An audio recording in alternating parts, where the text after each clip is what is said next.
England ವಿರುದ್ಧದ test ಸರಣಿಗಾಗಿ team ಇಂಡಿಯಾದ ಹೊಸ ಹೆಡ್ ಕೋಚ್ ಘೋಷಣೆ. ಗೌತಮ್ ಗಂಭೀರ್ಗೆ ಬಿತ್ತು ದೊಡ್ಡ ಹೊಡೆತ.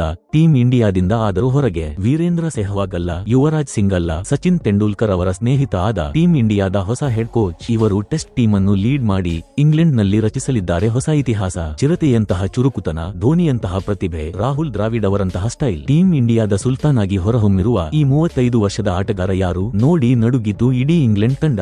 ಯಾವುದರ ಭಯವಿತ್ತೋ ಕೊನೆಗೂ ಅದೇ ಆಯಿತು. ಇಂಗ್ಲೆಂಡ್ ಪ್ರವಾಸದ ಮುನ್ನ ಬಿಸಿಸಿಐ ರೂಪಿಸಿತು ವಿನಾಶಕಾರಿ ಯೋಜನೆ. ಮಾಡಿತು ಹೊಸ ಕೋಚ್ ಘೋಷಣೆ. ಇಡೀ ಭಾರತದಲ್ಲಿ ಹಬ್ಬಿತು ಸಂತೋಷದ ಅಲೆ. ಭಾರತೀಯ ಕ್ರಿಕೆಟ್ ತಂಡ ಮುಂದಿನ ತಿಂಗಳು ಇಂಗ್ಲೆಂಡ್ ವಿರುದ್ಧ ಪ್ರಮುಖ ಪ್ರವಾಸ ಕೈಗೊಳ್ಳಲಿದೆ. ಇಲ್ಲಿ ಇಂಡಿಯಾ ಎ ತಂಡ ಮತ್ತು ಸೀನಿಯರ್ ತಂಡ ಎರಡೂ ಆಕ್ಷನ್ನಲ್ಲಿ ಇರಲಿದೆ. ಇಂಡಿಯಾ ಎ ತಂಡದ ಪ್ರವಾಸ ಮೇ 30ರಿಂದ ಪ್ರಾರಂಭವಾಗುತ್ತದೆ. ಈ ತಂಡದ ನಾಯಕತ್ವವನ್ನು ಅಭಿಮನ್ಯು ಈಶ್ವರನ್ ವಹಿಸುತ್ತಾರೆ. ಇಂಡಿಯಾ ಎ ತಂಡ ಇಂಗ್ಲೆಂಡ್ ಲಯನ್ಸ್ ವಿರುದ್ಧ 2 ಪ್ರಥಮ ದರ್ಜೆ ಕ್ರಿಕೆಟ್ ಪಂದ್ಯಗಳನ್ನು ಆಡಲಿದೆ. ಇದು ಯುವ ಭಾರತೀಯ ಆಟಗಾರರಿಗೆ ಅಂತಾರಾಷ್ಟ್ರೀಯ ಮಟ್ಟದ ಅನುಭವ ಮತ್ತು ವಾತಾವರಣವನ್ನು ಅರಿಯುವ ಅವಕಾಶವಾಗಿದೆ. ಹೆಚ್ಚುವರಿಯಾಗಿ ಇಂಡಿಯಾ ಎ ತಂಡ ಸೀನಿಯರ್ ಭಾರತೀಯ ತಂಡದ ವಿರುದ್ಧ ಒಂದು ಅಭ್ಯಾಸ ಪಂದ್ಯವನ್ನು ಆಡಲಿದೆ. ಈ ಮಧ್ಯೆ ಒಂದು ದೊಡ್ಡ ಸುದ್ದಿ ಬಹಿರಂಗವಾಗಿದೆ. ವಾಸ್ತವವಾಗಿ ಬಿಸಿಸಿಐ ಇಂಡಿಯಾ ತಂಡದ ಹೊಸ ಹೆಡ್ ಕೋಚ್ ಅನ್ನು ಘೋಷಿಸಿದೆ. ಅವರು ಈ ಪ್ರವಾಸದಲ್ಲಿ ತಂಡದೊಂದಿಗೆ ಇರಲಿದ್ದಾರೆ. ಹಾಗಾದರೆ ಯಾರು ಭಾರತ ತಂಡದ ಹೊಸ ಹೆಡ್ ಕೋಚ್ ಆಗಲಿದ್ದಾರೆ ಮತ್ತು ಸುದ್ದಿಯ ಸಂಪೂರ್ಣ ಮಾಹಿತಿ ಏನು ಎಂಬುದನ್ನು ಈ ವಿಡಿಯೋದಲ್ಲಿ ನಾವು ನಿಮಗೆ ತಿಳಿಸುತ್ತೇವೆ. ಆದರೆ ಅದಕ್ಕೂ ಮುನ್ನ ನೀವು ಟೀಂ ಇಂಡಿಯಾದ ನಿಷ್ಠಾವಂತ ಅಭಿಮಾನಿ ಆಗಿದ್ದರೆ ಈ ವಿಡಿಯೋವನ್ನು ತಪ್ಪದೆ ಲೈಕ್ ಮಾಡಿ ಮತ್ತು ಶೇರ್ ಮಾಡುವುದನ್ನು ಮರೆಯಬೇಡಿ. ವಾಸ್ತವವಾಗಿ ಭಾರತೀಯ ತಂಡಕ್ಕೆ ಈ ಟೆಸ್ಟ್ ಸರಣಿ ಬಹಳ ಮಹತ್ವದ್ದಾಗಿದೆ. ರೋಹಿತ್ ಶರ್ಮಾ ಮತ್ತು ವಿರಾಟ್ ಕೊಹ್ಲಿ ಅವರ ನಿವೃತ್ತಿಯ ನಂತರ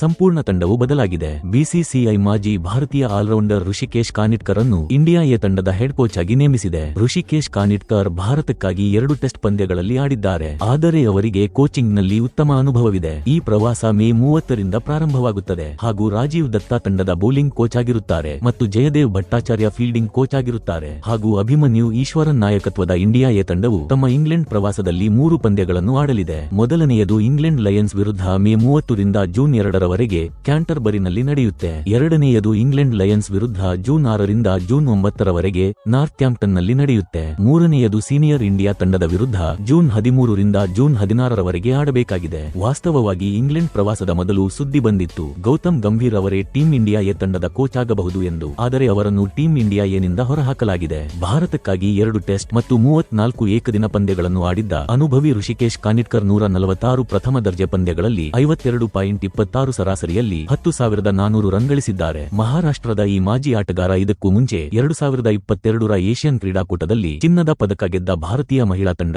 ಇಂಡಿಯಾ ಎ ಮತ್ತು 2022ರಲ್ಲಿ ಅಂಡರ್-19 ವಿಶ್ವಕಪ್ ಗೆದ್ದ ಭಾರತದ ಅಂಡರ್-19 ತಂಡಗಳಿಗೆ ಕೋಚಿಂಗ್ ನೀಡಿದ್ದಾರೆ. ಭಾರತೀಯ ತಂಡದ ಹೆಡ್ ಕೋಚ್ ಗಂಭೀರ್ ಅವರು ಇಂಗ್ಲೆಂಡ್ ವಿರುದ್ಧದ ಟೆಸ್ಟ್ ಸರಣಿಗಾಗಿ ಆಟಗಾರರ ಮೊದಲ ಗುಂಪಿನೊಂದಿಗೆ ಇಂಗ್ಲೆಂಡ್ಗೆ ತಲುಪುತ್ತಾರೆ ಮತ್ತು ಇಂಡಿಯಾ ಎನ 2ನೇ ಪಂದ್ಯವನ್ನು ಆಡಲಿದ್ದಾರೆ. ಇಂಗ್ಲೆಂಡ್ ವಿರುದ್ಧದ ಭಾರತದ ಸೀನಿಯರ್ ತಂಡದ 5 ಪಂದ್ಯಗಳ ಟೆಸ್ಟ್ ಸರಣಿಯ ತಯಾರಿಗೆ ಈ ಶ್ಯಾಡೋ ಟೂರ್ ಬಹಳ ಮಹತ್ವದ್ದಾಗಿದೆ. ಈ ಸರಣಿ ಜೂನ್ 20ರಂದು ಲೀಡ್ಸ್ ನಲ್ಲಿ ಪ್ರಾರಂಭವಾಗುತ್ತದೆ. ಮೊದಲ ಟೆಸ್ಟ್ ಲೀಡ್ಸ್ ನ ಹೆಡಿಂಗ್ಲೆ ಮೈದಾನದಲ್ಲಿ ನಡೆಯಲಿದೆ. ನಂತರ ತಂಡಗಳು ಲಾರ್ಡ್ಸ್ ಮತ್ತು ದಿ ಓವಲ್ ನಲ್ಲಿ ಉಳಿದ ಪಂದ್ಯಗಳನ್ನು ಆಡಲಿವೆ. ಈ ಸರಣಿ ವಿಶ್ವ ಟೆಸ್ಟ್ ಚಾಂಪಿಯನ್ಶಿಪ್ ನ ಮುಂದಿನ ಸುತ್ತಿನ ಭಾಗವಾಗಿದೆ ಮತ್ತು 2 ತಂಡಗಳಿಗೆ ಪ್ರಮುಖ ಅಂಕಗಳನ್ನು ಗಳಿಸಲು ಅವಕಾಶ ನೀಡುತ್ತದೆ. ಇಂಗ್ಲೆಂಡ್ ನ ಸ್ವಿಂಗ್ ಮತ್ತು ಸೀಮ್ ಬೌಲಿಂಗ್ ನ ಮುಂದೆ ಭಾರತೀಯ ಬ್ಯಾಟ್ಸ್ಮನ್ಗಳ ಟೆಕ್ನಿಕ್ ಮತ್ತು ತಾಳ್ಮೆಗೆ ಕಠಿಣ ಪರೀಕ್ಷೆ ಇರುತ್ತದೆ. ಅದೇ ರೀತಿ ಭಾರತೀಯ ಬೌಲರ್ಗಳಿಗೂ ಇಂಗ್ಲಿಷ್ ಬ್ಯಾಟ್ಸ್ಮನ್ಗಳನ್ನು ನಿಯಂತ್ರಿಸುವ ಸವಾಲು ಇರುತ್ತದೆ. ಒಟ್ಟಾರೆ ಈ ಪ್ರವಾಸವು ಭಾರತೀಯ ಕ್ರಿಕೆಟ್ನ ಭವಿಷ್ಯ ಮತ್ತು ವರ್ತಮಾನ ಎರಡರ ದೃಷ್ಟಿಯಿಂದ ಬಹಳ ಮಹತ್ವದ್ದೆಂದು ಪರಿಗಣಿಸಲಾಗಿದೆ. ಸ್ನೇಹಿತರೆ, ಇದುವರೆಗೆ ಟೀಂ ಇಂಡಿಯಾದ ನಿಮ್ಮ ನೆಚ್ಚಿನ ಹೆಡ್ ಕೋಚ್ ಯಾರು ಎಂದು ಕಮೆಂಟ್ ಮೂಲಕ ತಿಳಿಸಿ.